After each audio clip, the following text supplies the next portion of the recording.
স্বরাষ্ট্র মন্ত্রণালয় সবার জন্য প্রস্তুত আছে এবং স্পেশালি যাদের জন্য দরকার তাদের জন্য স্পেশাল যেটা দেওয়ার দরকার ওইটার জন্য আমরা প্রস্তুত আছি।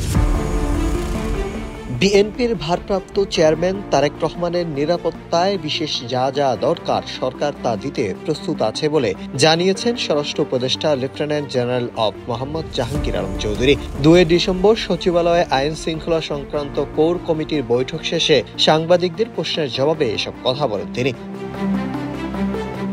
গণমাধ্যমের প্রশ্নের জবাবে তারেক রহমানের দেশে ফেরার বিষয়ে জানতে চাইলে স্বরাষ্ট্র উপদেষ্টা বলেন, এই বিষয়টি নিয়ে কোনো আলোচনা হয়নি। নির্বাচনের সময় সীমান্ত নিরাপত্তা জোরদার করার ব্যাপারে মূলত আলোচনা হয়েছে, তবে বাংলাদেশে কারো কোনো নিরাপত্তা আশঙ্কা নেই বলে তিনি জানিয়েছেন।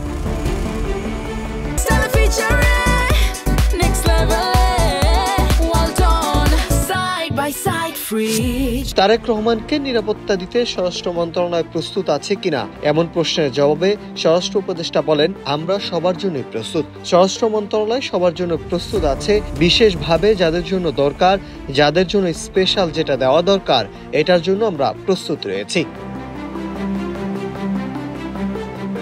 নির্বাচনে ঝুঁকিপূর্ণ আসনগুলোর নিরাপত্তা বিষয়ে উপদেষ্টা জানান, নির্বাচনের সময় ঝুঁকিপূর্ণ আসন চিহ্নিত করে প্রয়োজনীয় ব্যবস্থা নেওয়া হবে। প্রয়োজন বিবেচনায় বডি অন ক্যামেরা কেনা হবে। প্রয়োজনীয় সংখ্যার ব্যাপারে জানতে চাইলে তিনি বলেন, কতগুলো সিক্রেট খবর থাকে সব জানানো যায় না। এখানে সংখ্যা নিয়ে কোনো প্রশ্ন নাই, আমাদের যতটা প্রয়োজন ততটা কিনব। নির্বাচনের সময় সীমান্ত দিয়ে যেন কোনো কিছু প্রবেশ না করে সে বিষয়ে আইন শৃঙ্খলা বাহিনীকে সতর্কতা থাকার নির্দেশ দেওয়া হয়েছে।